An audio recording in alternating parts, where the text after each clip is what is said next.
Cool. Well, so thank you guys for having me. My name's Vija Williams, and I'm in the Seattle, Washington area. I'm actually in Kirkland, which, before a few months ago, no one knew where Kirkland was. Now you all probably have heard that city name, sadly. Wrong reason. But a lot of you may know it from Costco. Do you guys know it from the Costco brand? Yes. Yes, it's because Costco started in Kirkland, Washington. So there's a little fun fact. I'm the director of growth for the Ben Kinney Companies. So I we have 8 Keller Williams market centers in Western Washington, and then we have mortgage, title, and escrow that I help lead. So I work super closely with Ben, and brokerages are a large division in our total empire, but we've got tech, and we've got teams all over the nation and in Canada now, and we have coaching, we have all sorts of different businesses. So we're, it's good. So I was talking to Jacob and asking him what he thought you guys needed, but I want to ask you a question to start off with. So it'd be cool if you guys don't have screaming kids or barking dogs. I'd love to know how you guys are all doing right now, because it feels like right now everyone's hitting a little mini wall. And I kind of want to know if you guys are hitting a little mini wall. And you can type it in chat, but all of you guys who can verbally talk because you don't have kids, oh my gosh, who is Captain Distracto? Wait, I don't see it. That's amazing. That is our team leader, JT. Oh my gosh, wait, I don't see, oh, I see, no, I see Captain America. I don't see Captain Distracto, which, by the way, I just got squirreled, so that tells you who I am. Batgirl, Amelia, and you gave me your first name, which is like perfect. Oh, I love it. How are you guys doing? Has anyone hit a wall, or are you guys just all sailing forwards, super sailing, and you're good? I think many of us, at least for myself, I've hit multiple walls. Yes. Multiple walls, and some days are good days and some days are awful. Yeah. Learning to navigate now. It's new. Yeah. It's different. Yeah, it really is. It really is. We're Who else? actually getting geared up, believe it or not. We kind of hit the wall at the beginning and did a whole lot of learning some new things, and we're starting to really gear up to some things. It's kind of going a little bit slower than we thought it would, but we're working on it. I just did 2 videos. I was having little issues getting them uploaded, but we have a big plan and we're executing. So yeah, we're ready to go. Awesome. That's awesome. Yeah, I was thinking about what to talk to you guys about, and I know a lot of you listened to the podcast on the 15-point get out of a rut plan. Is that's the one you listened to, right? Yes. Correct. Okay, good. I'll make sure we're the right one. We're going to cover that a little bit, but I actually decided to kind of cover something else leading up to that. Because I feel like right now it's, I'm just looking for my screen share. It's kind of more important. Give me a second here. This is like my 20th Zoom today. Is anyone here just feeling it with Zoom? Cool. Yeah. Zoomified. Yeah, we're all Zoomified. Zoomified. Someone needs to think of the superhero that's like, I don't even know, zombie Zoom something. I don't know what. Zoom's got to be in there somewhere. All right, let me find this. Here we go. So I kind of want to talk to you a little bit about, now, out of the gate, that is not the most optimistic topic, I know. But here's what I know. What I know that is right now is that it's really easy to throw in the towel and turn these into snow days. Now, I know you don't have snow days there, do you? No. There is once every 10 years. But I have to believe a lot of you are from areas outside of Nevada, and you've grown up, like some of you here know what that's like. When you have a snow day, I mean, let's just be honest, you're not really working, it's kind of a fun day, you're baking banana bread or whatever. And what I'm finding that's happening right now is there's kind of 2 groups of agents. There's the agents that kind of decided that they were going to fill their funnel for after this is over. And then there's the other group of agents who temporarily quit. I really think there's no other way to say it. They kind of quit. They COVID quit. I'm sure they'll be back. I get it. I'm not judging at all. I just thought I'd kind of walk you through a framework of why we quit, because sometimes there's good quitting and sometimes there's bad quitting, right? Maybe this is going to work. So this chart shows my emotions. No, I'm kidding. Well, I'm sometimes not kidding. This chart shows emotions. And for the most part, if left unbridled, many of us in the room, don't raise your hand, but don't raise your hand. Many of us in the room would describe our emotions like this. Pretty up and down, pretty volatile, right? Some of us have learned how to behaviorally manage that, meaning we don't show it on the outside, but we're volatile on the inside. But some of us, you know, have deeper troughs and deeper peaks and valleys, right? It just depends how you're wired. So, so we have to be careful that we're not making emotional decisions, permanent decisions based on temporary emotions, right? That's really, really important. So there's some good quitting and there's some bad quitting. That would be bad quitting. What's really important is that we don't get in the habit of quitting. That we don't get in the habit of quitting, Mr. Fabulous, Coach Jacob. I just love seeing all that. Like literally, it makes my day to see your superheroes. Cindy Wonder Woman. I just love it. So happy. Cindy Wonder Woman, we don't want to get into the habit of quitting, right? What we don't want our brains to default to is every time something gets hard, we quit. It's like a correlation and it'll stick. Our brains are hardwired to stick. So we don't want to do that, right? Oh, I just keep getting. Right. I'm just gonna go back here. You know, it's just a day. It's like it, you know, feels like it's a Monday, but it's not. We're just gonna have a fun little tech day, aren't we? I can feel it already. We're gonna have a fun tech day. All right, let me reshare. There we go. There we go. Sorry about that. So Ben and I'm always the proud person to say, whenever Ben comes up with like a matrix or a framework, you know, to solve someone's problems, often I am that secret person in the background who he's tried to fix. And that's how he came up with the framework. Many of his frameworks were trying to fix Vija, which is kind of fun. So now I teach him. And I always remember the conversations when they happen. So Jacob, when you get, you know, super famous and well-known and write books and do webinars all over the country, some of these guys, some of these conversations and coaching sessions you have with these guys are gonna help you to develop your framework, right? Yep, that's how it's going to go. So there's 6 primary ways, and I actually worked on this one with Ben because I changed some of them. He had some different ones. We both really think that these are the 6 primary reasons that we see people quit. And number 1 is lack of results, which is a really tough one right now that I want to go into a little bit. I think that someone said it earlier, you know, you're working and you're working and you're working and you're in your living room and you're not seeing results. It is really easy to quit right now because of lack of results. Feeling overwhelmed, feeling lonely. I think especially real estate can be really lonely, ironically. Negative influences around you. Ben has a term he uses that I am not going to use that has to do with poop and kitchens, and I'm just not going to use it. But I just said it. Internal issues with yourself, wherever you go, there you are, right? And boredom. Boredom's a really, really big one for me. Boredom and lack of results are like really big for me. So when we talk about, you know, lack of results, it's often that we're entering a time when our results are diminishing. And I think we're all in that time now. It's really hard because we're doing a lot of the activities right now and we're not seeing the business come, are we, necessarily? Everyone's like, well, I want to wait. Or buyers are saying, you know what, I think prices are going to go down. And so I want to kind of hold off. And what are investors saying? Investors are all saying, look, my money dried up. I want to wait. I don't, you know, I want to sit on my hands right now, right? And the fact of the matter is I've been doing these Wednesday webinars for like 6 weeks now. And on these Wednesday webinars, I handpick agents from all over the country who are having tremendous success over the previous 7 to 14 day period before the webinar.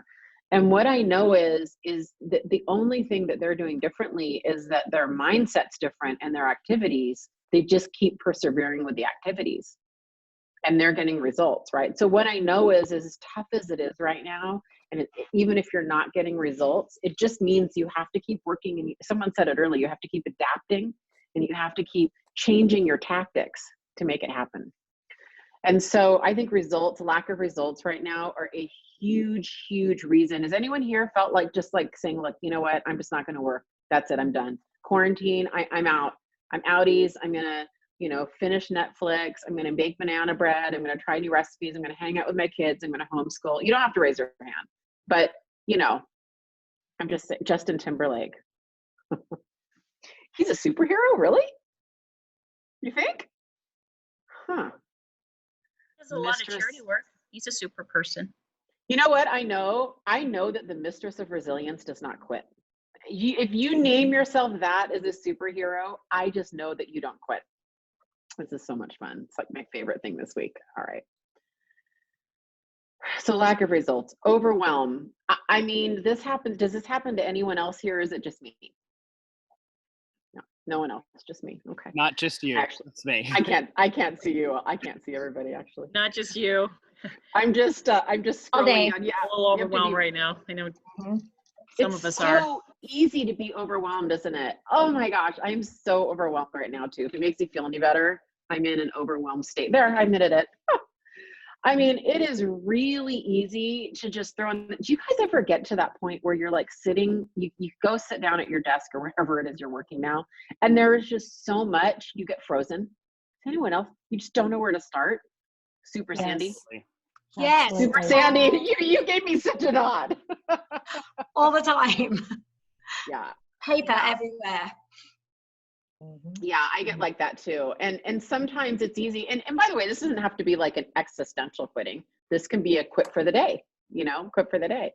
So it's really important to recognize and know that a lot of these are triggers. Lack of results, a trigger. Overwhelm's a trigger, right? When you call Jacob or text Jacob and go, I'm just done, I'm just going to take the rest of the week off. It's probably one of these 6 things, you guys. That's just years of experience. I'm sure Jacob will agree, and I know Iron Man Colton will agree. I love this. This is the best. I think next week I want to do Disney villains and Disney princesses. I think that's what I'll do next week. I don't know. Stay tuned. We'll see. Lonely. This is a big topic right now, obviously. Prior to COVID, though, it was still a big topic. I think being a real estate agent can be lonely. No one's forcing us to go into the office. No one's forcing us to interact with people. I can't tell you how many times when I was out there hustling, doing sales, it would be like rainy and dark in Seattle in like November. And I'm like going in these empty houses with no lights on, and they were cold, all by myself. I'm previewing houses and I wasn't in the office. Like, it just gets really lonely, I think. Do you guys ever experience that in real estate? Absolutely. So I think that it's easy to just kind of say, you know what, I just want to go like be with people and maybe get a job and, maybe do all the things that don't make me lonely, right? I think that, and we call it leadership lonely. We actually have a term at Ben Kinney Companies, and we'll call each other out. I've said it to Ben a few times, like, I'm feeling leadership lonely. And it's a big deal when we say that at our company. It means that, I need you right now. It means, you're not giving me the coaching and mentoring that I need right now. And that's what leadership lonely means in our company. And we have a common, term for it. And when someone says that to one of us, we stop what we're doing and we give them the attention that they need. That's the signal, kind of a safe word, if you will, at Ben Kinney Companies, because we just think that it's really real. We have about 30 expansion teams and partners from around the U.S. I think most of them would tell you that one of the reasons they came and joined us is because they wanted a tribe, that they wanted a group of people to be with. It just, I think that especially those of you who are here that have teams, there's not a lot of people that can relate to you at a certain point, at a certain level of production. If you're here and you're a really high producer, sometimes there's just not a lot of people to talk to and they don't understand. Gary Keller, I remember years ago at his top agent group, he said to us, he goes, one day you guys will have to get on a plane to see your friends. And I remember, I was like, that's an interesting concept. And it's my world now. My best friends are all over the country. you just, you know, it gets harder and harder to get people who relate to what your challenges are, you know, as you develop and grow as a person and in your business. So leadership lonely is like a really big term that we use in our company, and loneliness in general is something that we talk about. It's not a taboo word or a taboo thing. Like, we talk about it openly.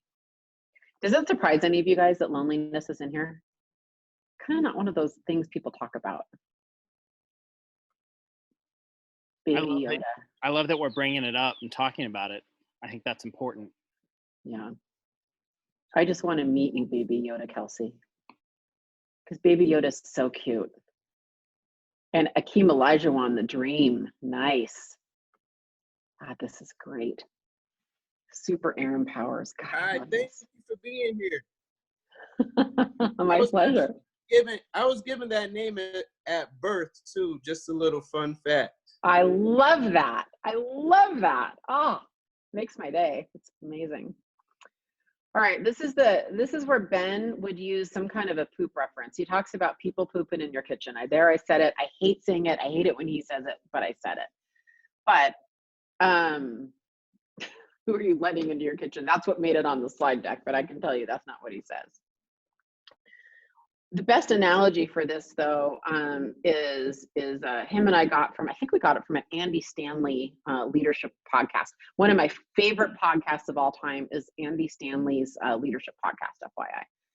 And he talks about people either being sails or anchors. And here's the best description that I have, because I was talking to Ben. I called him on my way in this morning. I'm still working in an office. I called him on my way in and I go, hey, let's talk about the negative influence part. 'Cause I'm doing this presentation to Las Vegas today. He says hi to all you guys. And I said, you know, I don't relate to this one, Ben. I'm struggling with how to teach it because I don't let negative people in my life. And he goes, no way, it's bullshit. I can tell you 2 instances in the last week that I coached you through with negative people. And he told me, he goes, remember so-and-so, remember so-and-so. I was like, oh yeah. And he goes, but what you do is so well is you just move on. Like, you don't allow them to, you go, okay, I'm not going to talk to you today. And you just move on. And that is what I do. I can share with you, this is not one that I really relate to that much because I have trained myself. To exit out of these people's paths. I just don't want any part of it. You know, for any of you guys who have heard Ben's background, I think the real powerful story on this is Ben's story about his mom. Some of you might have heard this, but it's a hard story for me to tell. It just makes me sad because I have 3 kids. But Ben's mom, she died a few years ago and had a massive substance abuse challenge, problem, addiction. And it got to the point where he really couldn't talk to her after 1 or 2 p.m. because she would be so loaded that she would start saying things like, really self-degrading things like, I'm a horrible mom, I hate myself, I screwed up in life. And it would just get Ben super worked up and depressed. And then he'd talk to her the next day and she'd forget, she didn't know what she said because she was, you know, there's so many, she was drunk or high. So he got in the habit of just talking to his mom in the mornings. And he just didn't answer her calls when she called after 1 or 2 p.m., which was tough. I was with him a few times when he's like, it's my mom calling, and he didn't answer. That's tough. And it might even sound harsh, but he made sure that he talked to his mom every day in the morning. He made sure that he could talk to her when she was sober. I think that's a more powerful story about controlling negative influence in your life and saying, hey, I love my mom and she needs to be part of my life, but I'm going to control that negative part of her that's going to drag me down every day. Make sense? Make sense, Ninja Warrior Christina? Internal issues. Yes, it does. Yeah. It's a tough story. It's a tough one for me to tell. I really feel like it's his story to tell, actually, but he suggested I tell it today to you, so I did. I'm glad you shared that because that's been my motto for like the last, I want to say 3 years. And it's really done nothing but help me grow as a person because I'm not constantly in somebody else's turmoil. Yeah. And I'm able to push it away. So I'm glad you shared that. Thank you. Thank you. And, you know, and here's what's hard about it. A lot of it, let's be honest, the real part of that story is the negative people in our lives sometimes are people that really we can't exit. We can't exit our long-term friends and our family. You know, we're not going to necessarily get rid of our parents or our siblings or people, our aunts and uncles. People that are in our family need to stay in our lives, but we can control what we allow in, right? And I think that's what's so great about Ben's story is he's like, look, my mom's still going to be in our life, but I'm going to control what that looks like. So what this isn't saying is throw everybody out. If they're negative and you have challenges with them, it's not what this is saying. What this is saying is just you be in control of the negativity you're allowing in, right? So anyway, for the record, I think it's a really, really powerful thing. And it's something that I can share with you. It's a habit and a behavior that can be learned. I don't think it's an innate talent, you know? Internal issues. So look, here's what I know. I run 8 market centers, and periodically from time to time, I have conversations with agents who are either coming into our brokerages or leaving our brokerages. And one of the commonalities often I hear is that they think that by either coming to our brokerage or leaving our brokerage, they're going to solve an internal problem that they have with an external solution. And I see it so often. And here's what I know. Most of the time, a lot of these external changes that we look at making really aren't, they're a symptom, they're not the actual problem. We have to first look at our mindset, our energy, our emotions, and our time management before we quit. And then from a business perspective, we need to look at fundamentally, is there a core business challenge? Is there a core business problem, right, that we're facing that we need to solve before we go and make some kind of an external change? And an external solution, you know, quitting is really common at this point. When you're having, if has anyone here tried to have a team and the team has left them? You had a mass exodus? Yeah. I did, and you know, it was devastating, and I really wanted to quit. When you have, you know, 80% of your team turn over and reject you and leave you, it's a horrible place to be. I drove up to Bellingham after my team was we were in the process of this exodus, and Ben is super uncomfortable when like people go and like cry. He's just not a crier, and like he hates it. And I was like up and I knew he hated it. And I was up there at his office just bawling. And I was like, God, you hate this. I know, it's horrible. I was just bawling. But I really wanted to quit, you know, and we talked about it, and he didn't let me. He was fierce about it too, you know. I was probably the closest I ever came to quitting. And really, that was an internal issue. There's a whole bunch of reasons I lost my team. I talk about it openly. I talk about it a lot. And, you know, most of it was, you know, right here, was internal, right? So if any of you guys are going through that and you think that an external change, meaning quitting, is the solution, don't do it. Don't default to quitting as your solution. I have this list that I give to all of our new hires, and it's how to win with Vija.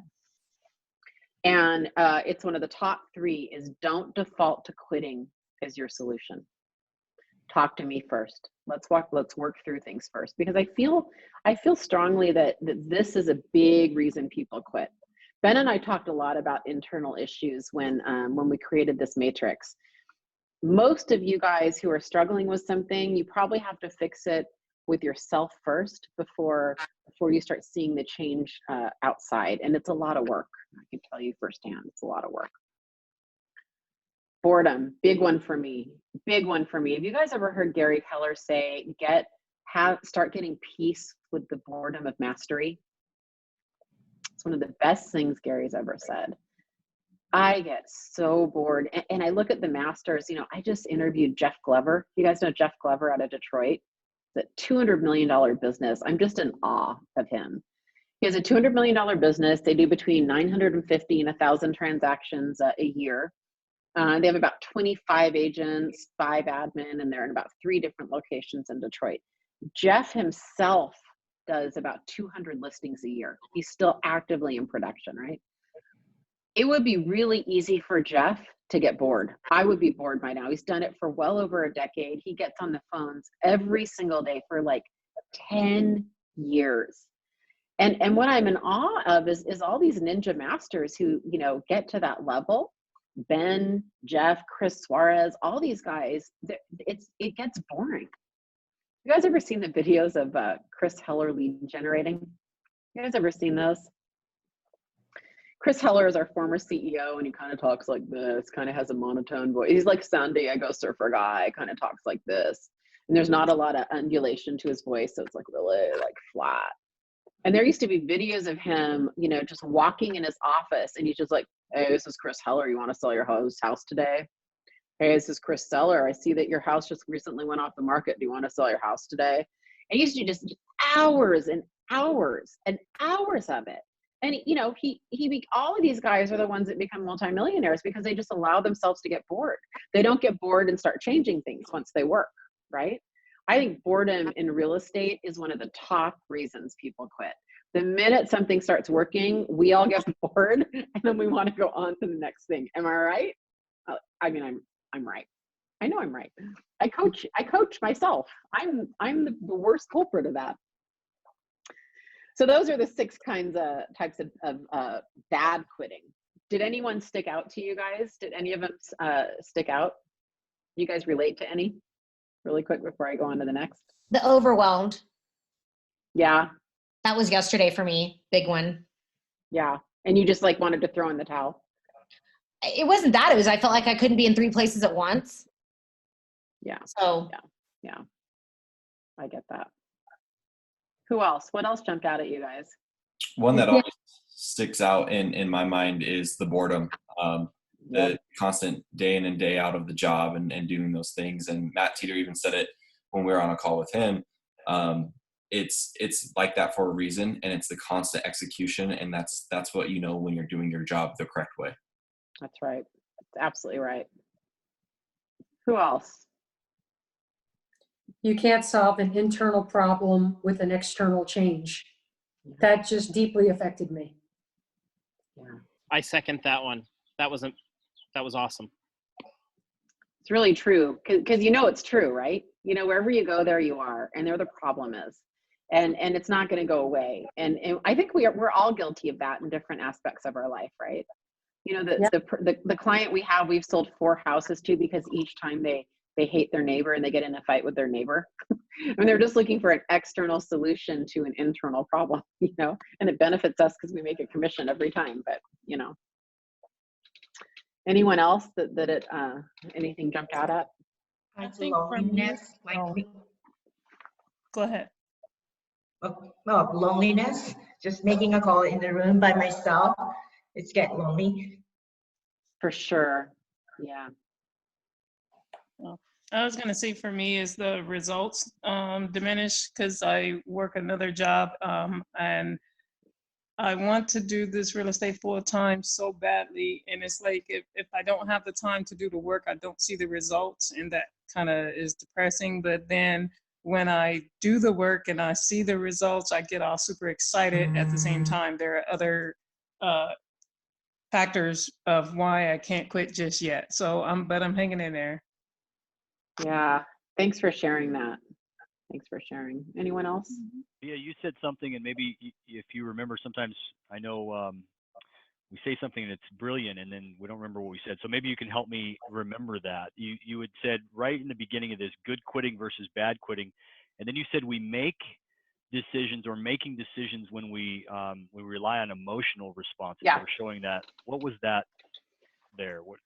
I don't know exactly what I said, but what I meant that I'm going to go into in a bit, and it's actually the kind of the baseline of our energy plan, of our 15-point energy plan, is that a lot of people, and I've noticed it a lot in the last few months. A lot of people make permanent decisions based on temporary emotions, and That's what it was. And it's business decisions, not just personal decisions, although that's the case too. I think one of the biggest personal growth things I've done over the last 18 months, if there's anything you write down, this is off script, this isn't part of the PowerPoint, but if there's anything I've done that has affected my life the most positively, I've learned how to manage and control my emotions. It is, emotional regulation is one of the most understated and least talked about things that I think can affect people more than almost anything. In fact, I'll jump to a slide here. I'll show you a slide really quick, then we'll go back. Hold on. My wife hates it when I tell her to keep her emotions between the lines, by the way. Well, yep. Probably not the best way to have her keep her emotions between the lines. I was going to say, imagine that. It's like baptizing a cat. Weird. Yeah, weird. Oh, no. That's a separate webinar. How to talk to your spouse. No, good. Perfect. So these are the lines, right? These are the lines. Like if this is our emotion, what we want to do is try to keep them right there. They're never going to be a straight line, but we want a little undulation. We don't want a big, huge wave. We don't want a big, huge wave like that, right?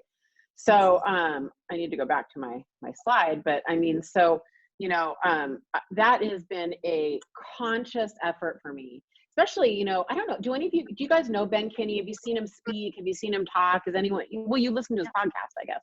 Yep. So when you work for a guy named Ben Kinney, so here's what you have to know. He's one of the most emotionally regulated people I've ever met. What you see is what you get. I run hot. I mean, like I'm much more volatile than Ben. And so, you know, what comes naturally to him is you know, monumental effort for me. Not anymore, but it was at first. I used to just let everything affect me. And I was that person. I for sure was that person who was making really serious permanent decisions based on emotion. I'll admit it. So, I mean, I think for a lot of people that I talk to, I think they relate to me more than they probably relate to someone who's even keeled and doesn't struggle with that. I think most people struggle with that, actually. I actually think more people in real estate probably struggle with that because we're salespeople and we're people. So I know that Ben and I did a really great webinar on emotional regulation that's posted in that leadership group, Jacob, that you invited everybody to. I can tag you on that. It's really it's worth the hour listen, because it kind of goes through the stages of emotional regulation. And he also has podcasts about it too, but I'm not on those. So, you know, you can listen to those, that's fine. Okay, I'm joking, by the way. You should listen to both. Okay, let me find this, present. Okay, I'm gonna bring you back because there's some good quitting. And I'm just gonna bring you back here and then we'll talk about the energy plan. So there is some good quitting, and this is the matrix. So Ben made this matrix up while coaching me because I kept bringing the same problem to him over. I know, like my claim to fame, half of his matrices are trying to solve my problems. But I'm always like, you know, I'm really valuable to you because the problem child means you have to create matrices.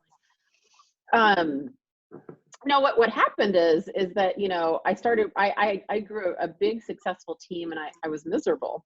And you know, the big decision was, do I quit that? Do I come to work for Ben? He wanted me to come work for him. And this was a couple of years ago. And it's a really hard decision when you've kind of given birth to a business. I mean, I started off as an individual real estate agent at about like 9 million. I was doing about 9-10 million a year. And I went from 9 million a year to 70 million in a big team in 4 years. Like, it was great. It was a lot of money. I was just miserable. I just didn't care for it. So this matrix came because I was hemming and hawing, and he offered me a great job. And I'm like, I don't know. And then I started the job and I'm like, well, I don't know. Should I just sell my team to somebody? Should I try to do both? And I just kept coming to him and it was driving him crazy. So finally he's like, that's it. And so he took out his Sharpie on a piece of paper and he's like, you are either unwilling to do this, you have no time to do this, you don't have a plan to do this, or I don't remember what the question mark is. It must be, you don't know, you know? And he's like, if you're unwilling and there's no time, it's unsolvable and you need to quit. That's a good quitting, right? But if it's just because, oh, I know what the question mark is. If it's just because you don't have a plan or you don't have a who, the question mark is a who, then that's not a reason to quit. That is potentially solvable, right? So this matrix has been really, really good for me. I go back to it a lot because whenever I keep having this problem that I'm kind of juggling with, and I'm like, well, is it a bad quitting if I quit? Am I quitting for the wrong reasons or am I quitting for the right reasons? And I mean, being unwilling to change something, being unwilling to actually, you know, add something into your life or subtract something from your life, that's legit. Like at a certain point, I had to look at myself in the mirror and go, I'm really unwilling to pour any time and energy into my team. I'm unwilling. And, you know, I had to kind of start making decisions around that, right? But then what I realized is I was like, well, I'm unwilling and I don't really have time, but I can find the who is willing and who has time. Anyway, that's the direction I started going in. But it's really good to ponder, you know, where you are on this matrix. It's really good to ponder because a lot of the times, you know, we feel like we want to quit because we're unwilling and because we have no time. But in actuality, if we had a plan and a person to implement something, we may not need to quit it. And that's really where he was coming from. Is this because you're unwilling, you have no time? If I handed you the perfect person and I handed you a plan, would you be willing to do it? And I go, you bet I would. That's what I need. Like, well then, okay, then you can't quit. What you need to do, we need to figure out a plan together and we need to find the person together. And from a coaching perspective, if any of you guys have a team or Jacob, you've got clients and stuff, this is a really good matrix to go through with someone who keeps banging their head against the wall with the same challenge. Are they unwilling? Is there no time? That's usually the two big things. Okay, great. You know, the question, it's a focusing question, is if you were handed a foolproof plan, if you were handed the perfect person on a platter, would you still quit? And if the answer is yes, they need to quit. That's a good quit. They need to get rid of something in their life. Make sense? Yes. That's great. Yeah. Yeah, it's really great. I'm proud to be the, you know, for you. Yeah, I'll send you the slide deck when we're done. Thank you. We already went through that one. All right, so what can we do about it? So, you know, we've all been in ruts. I think the reason I'm talking about this so much now is that, you know, there's no better definition of a rut than right now in quarantine. I had this, our Wednesday webinar just before this, and I was just telling them all that I'm great. Like I'm really wired for crisis. I am thriving. I'm just like rocking it, right? I'm loving life right now, except for I'm really sad for all the people that are sick. That makes me sad. But, you know, I'm doing really well. But at the same time, I kind of hit that like Groundhog Day, you know, wall on Thursday. And from Thursday to like yesterday, I was just like, oh, just like in a little bit of a rut. And it kind of started before Thursday. It was kind of earlier last week. So I decided that I was going to do this Ben's 15-point out of a rut energy plan. And therefore, I decided to invite like 1,000 people to do it with me because I will let myself down, but I won't let people down. I won't let any other people down. So I got a whole bunch of people, our entire brokerages, a bunch of people are doing it. And we all got together and decided that we would do this together for 30 days. So you're all invited to join us. It's on our leadership group. But I thought I'd just kind of briefly walk through each one of these and why they're important. And it goes really well with the quitting thing, because this is a good way for you to make sure your emotions stay between the lines.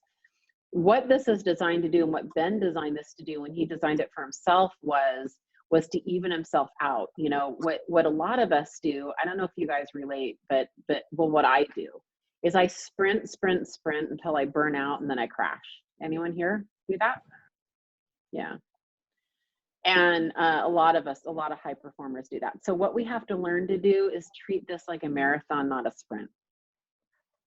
We need to learn how to be really corporate athletes and business athletes. It is no different, right? We need to manage our energy and we need to hydrate. We need to rest.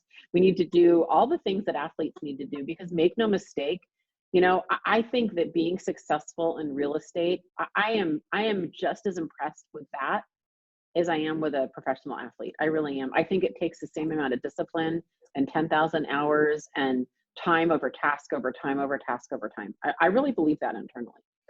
So that's where this came from, is to try to even out and to try to provide stamina to get through the marathon of life and certainly of business. So exercise daily, you know, this is, and by the way, this is not meant, the cool thing about this is it's not a strict regimen at all. It's not meant to be.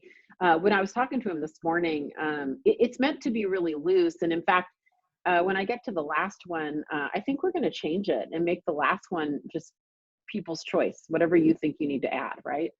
Because we were talking about it. The last one is that don't work more than 50 hours a week. And Ben and I mean, I'm not proud of it. It's not something I'm proud of, but we're workaholics. You know, I'll say it out loud. And because of that, for someone like us, it's hard for us to cut it off at 50 hours a week. But for other people, you know, that it's the opposite. So I think that last one should be free choice, but one should be free choice anyway. Exercise daily. His is don't drink calories. Rosé has calories. I just want to share with you. So I just take a 0 on that one. I'm not gonna lie. Ben doesn't drink alcohol, so you know, this for him means like Coke and everything like that. On the don't drink calories, for me personally, what this means is sugar snacks. I add sugar snacks to that. I just have a bad, I love everything bad for me. I love donuts and cupcakes and all the bad stuff. So I add that to this on my personal one. Don't sleep too much or too little. This is a really important one, because if you guys are depressed or in a rut, you know, you notice you sleep a little too much. There can be too much. That's just kind of normal. So what Ben's rule on this is that no matter how late he stays up, and for him, it can be 2 or 4 in the morning, he makes himself wake up at the same time so that the next night or the second night he'll catch up, because his body just gets so tired. So that's his rule on this. My rule on this is, I read an article about a year ago on sleep. I'll try to find it to send it to Jacob. Oh my gosh, you guys, you read this article, you will be hell-bent on getting 7 hours a night. I'm so committed to getting 7 hours a night. You will live more years on this earth. You will be happier. You will be more bound. I'm telling you, probably the one thing that can get all of us out of a rut is sleeping 7 hours a night. But you really don't want to sleep much more than 8 or 9 hours, though. That's too much, right? Most of you guys, I bet you aren't sleeping 7 hours a night, and I do now, and it's amazing. It's a game changer. So that's my little rule. His rule is wake up at the same time. Never skip meals, because we're in quarantine. That's actually not a realistic one. However, what happens when I skip a meal and when Ben skips a meal is that we eat way too many calories at the next meal. Plus, our blood sugar dips, and we're trying to keep ourselves balanced and stable. So never skipping meals is a really, really important one, right? Never allow negativity around you. We covered that earlier. Really, really important one. You can't control if negativity comes to you, but you can control if it stays, right? So if it comes to you, so be it. You don't dock yourself a point. But if you don't extricate yourself from that situation, that's under your control. That's under your control, right? Even if it's a family member, you guys, that's under your control. You know, you can control that. It's not always an easy journey, though. Journal, some kind of a journaling every day. For me, I use the 5-minute journal in the morning, or I use my iPhone notes. My journal for years has been on my iPhone notes. So, I mean, that's what I do, but some of you probably have beautiful journals and have beautiful handwriting and write them out, and that's great. Pray or meditate. Some kind of a spiritual by yourself moment every day is really important, whatever that looks like for you, whatever it looks like. It's really, really important to do every day, and I know it when I miss it. It goes without saying, when you say what you're grateful for, the research is overwhelming that you cannot be bitter or angry when you're in a grateful state. And lately what I've been doing is trying to send at least one random text a day of just encouragement to someone. I've been every single day looking for things that I can give to someone. I gave the gift of time to Jacob. I offered him this, what we're doing right now, because I knew that he was struggling with his husband's stroke. So this was my gift. When was that, Jacob? Saturday? Sunday? Yeah, Saturday or Sunday night. Yeah. Yeah. So you were my gift that day. I ordered couple cupcakes for people this week. You know, I find that it benefits me more than it benefits the recipient, right? Like this fills me up. That if someone here has learned one thing today, that's all I need. That's all I need. The whole thing's worth it, right? Review your written goals daily. I can't stress enough, when my life really started, when I started becoming more successful, it was when I started really focusing on my priorities for the day, my goals and my priorities, and really starting to ask myself questions like, what is the one thing I can do today that's going to get me to the goal? And then looking at that goal every day. So important. If you do the 5-minute journal, there's a lot of apps or various apps, you're going to kill 3 or 4 of these with one stone, because on the 5-minute journal, it's like 3 gratefuls and your goals for the day and a bunch of stuff on there. Laugh daily. So I swear to God, what's getting me through COVID is these freaking memes. They are so funny. Jacob, what's my Instagram? Oh no, you're not it. Okay, that's my Instagram. Every day I'm putting hilarious memes on there because it's just getting me through, and I think they are so funny. The other thing about laughing daily is, I think we all have those friends that we know we can just call for a good laugh, and I just have those moments, you guys. Like, I can't stress enough. Like, I just crack up every day, and it just changes my entire state. So important to make sure that you're laughing daily. Personal growth. So, this you can check this point off today, because this thing we're on right now is personal growth. But podcasts, reading, webinars. There's so many options. Reading articles, reading books, all of that's personal growth stuff. And we all need a little bit every day. What Ben's trained me to do that's really good is he does them in little 15-minute increments in between things. Like, he does it when he's getting ready in the morning. He usually has a podcast on. When he's driving to and from somewhere, in between things. And so when you add them all together, he gets 45 minutes to an hour a day of podcast listening. That's when he does his podcast, right? So, that's really a good idea. We all have little 15-minute bite-sized times, and you can add that to exercise. So you could go on a walk and listen to a podcast, and you're kind of doubling up on things. Do a hobby daily. This is where most of us fail. Most of you here, when I read that out loud, are like, ugh, that's just, if you're like, I work or I have kids or whatever. This is a hard one for me. I'm not going to lie. One of the things that I think is good to look at here is reading fiction. I think reading fiction, not self-help, not business books, but just reading fiction, is a hobby. Last week I asked Ben, I go, does Netflix count as a hobby? Like, does binge watching, is that a hobby? I don't know. Because right now that's kind of what my hobby time is looking like. I'm not going to lie. He didn't really answer me, so I think it's up to me. Focus on others. We talked about that earlier. This has literally gotten me out of my little funky funk that I had starting last week. It's been focusing on others. I know you guys know it. I want to remind you, just if you do one nice thing for someone today, like, here's a good example. One of our admins yesterday, she brought her friend a packet of yeast because apparently there is no yeast in the grocery stores anywhere. We've looked in 2 or 3 stores and I haven't found it. So she knew that her friend wanted to make cinnamon rolls, and so she just brought her a packet of yeast she wasn't using. And her friend was really grateful. And then the next day, this admin got a homemade cinnamon roll all wrapped up with a bow on it from the yeast that she dropped off. And she was just so excited about it, and it just filled her up. In fact, and then this morning, see this? This morning, I was talking to one of my team leaders, because I run 8 market centers, so I've got 8 team leaders. And I was like, oh my gosh, there's no coffee machine at the office I'm at. This is horrible. And we went on with our conversation. And then next thing I know, 15, 20 minutes later, she texts me and she goes, hey, there's an Uber Eats guy that's going to go to your front door of your office. There's an Uber Eats guy. And she had my favorite latte and a donut delivered to me. I'm still like, oh, I almost cried. I'm still like blown away. I'm just staring at that bag right now. It makes me so happy. And then I have flowers behind me because one of my other colleagues, I got her cupcakes yesterday, so she brought me flowers today. Like, it makes me so happy. So do something for someone else. Focus on them. It'll make you feel better than them, I promise you. Every single one of you needs alone time every day. And if you live alone, you don't want to have too much alone time, then I want you to do the opposite and make sure that you're having some social Zoom time. So we need to balance where we are. If we're in a household with family members, please make yourself go on a walk every day.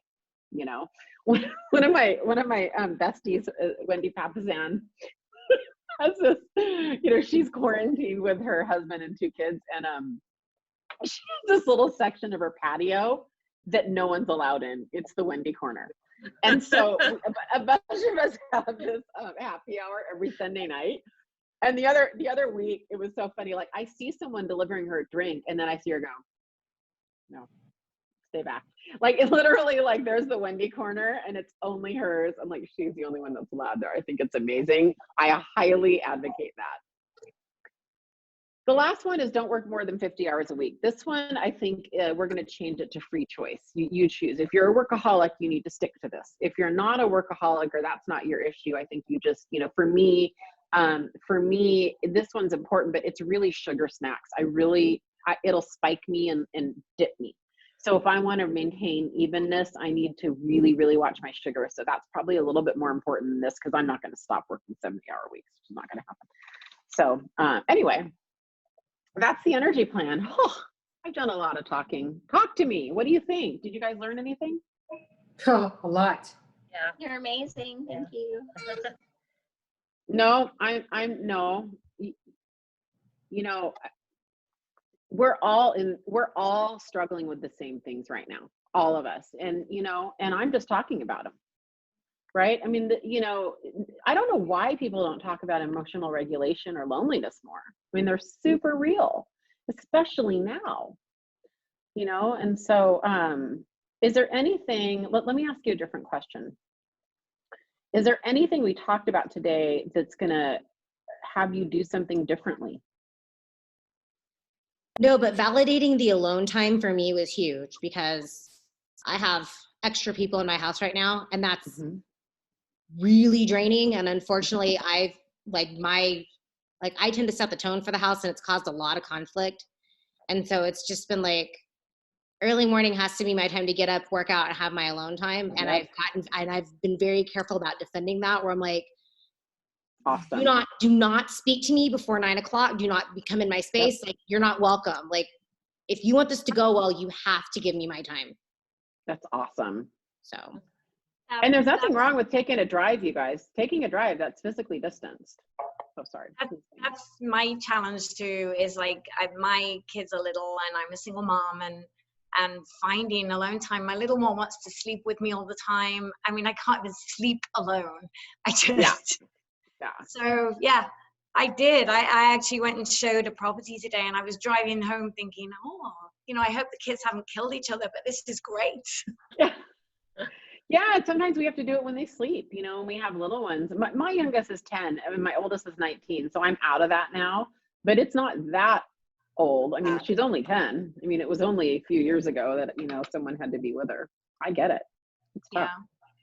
Yeah. I like that you brought up the point, I will let myself down, but I won't let other people down. I have lived by that my whole life, and I'm just starting to learn how to use it positively for myself. So, you know, instead of letting myself down, I'm making other people hold me more accountable, and I'm getting more fulfillment like that. So, I mean, I'll do anything not to let anybody else down. And I'm glad you brought up that point. And I'm glad you brought this up, because, you know, here's what I know is we can use that, just like you said, in a healthy way. I know I use it to box myself in with accountability. So you can tell when something matters to me by the layers of accountability I add, up to the point where when I tell Ben Kinney, not my husband Ben, but BK, when I tell BK to hold me accountable to something, I probably care more about his opinion than almost anyone's opinion that I know. So I'm careful about what I bring to him because I will not let him down. So when something's really, really important, I will, it's like once a year or twice a year, I'll ask for accountability on it. And that's a big deal. It's usually something really hard for me. And it's something that's important to me. And so, and emotional regulation was one of them. The other one was passive aggressiveness. I asked for his accountability about 18 months ago on that. And we created a new rule that has really changed my life. And that rule is, if I have any type of resentment or pissed offness at anybody, I have to directly and immediately bring it up to the person no longer than 24 hours. And we call it the 24-hour rule. And it's really hard to do. And it's been the best thing I've ever done. And it's tough, really tough. So you can use that in a positive way. Absolutely. Vija, I loved that you talked about expressing gratitude daily, and no matter what's going on in your life, finding the gratitude, and then with that, laughing every single day. Your memes make me laugh every day. The one you posted this morning about how my son asked me if when I was little I had to stay inside for COVID 1 through 18. I literally laughed out loud. It was awesome. Yeah. So I think that's so important. And when we move 100 miles an hour, we sometimes forget that.